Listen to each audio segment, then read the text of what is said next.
Take support দেওয়ার নামে প্রতারণা চালানোর অভিযোগ এবং সল্টলেকের সেক্টর 5 সেখানে বেআইনি কল সেন্টারে অভিযান চালানো হয়। গতকাল রাতে ৬৫ লক্ষ টাকা উদ্ধার হয়েছে এই বেআইনি কল সেন্টার খুলে। দেখতে পাচ্ছেন সেই ছবি, থরে থরে সাজানো রয়েছে টাকা। ইতিমধ্যেই ঘটনায় ৩ জনকে গ্রেফতারও করা হয়েছে। ময়ূক ঠাকুর চক্রবর্তী আমাদের প্রতিনিধি রয়েছেন আমাদের সঙ্গে টেলিফোন লাইনে। ময়ূক, কিভাবে চলতে এই প্রতারণা চক্র?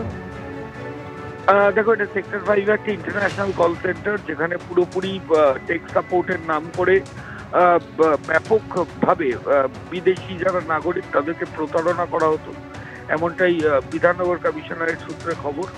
গতকাল গোপন সূত্রে খবর পেয়ে পুলিশ আধিকারিকরা ওখানে তল্লাশি অভিযান চালায় এবং ওই অফিসের ভেতর থেকে ৬৫ লক্ষ টাকার নগদ সেটা রিকভারি করা হয়, সেটা বাজেয়াপ্ত করা হয়। শুধু তাই নয়, এই অবিনাশ জয়সওয়াল বলে যে রয়েছে, তার ওরফে পীযূষ, তার বাড়িতে পর্যন্ত পুলিশ আধিকারিক রেড করেন এবং সেই তল্লাশি অভিযানেও প্রায় ৫ লক্ষ টাকা সেখান থেকে পাওয়া যায়।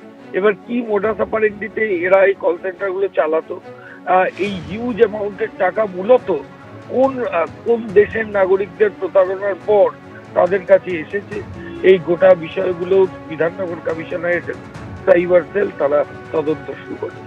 ধন্যবাদ ময়ূক।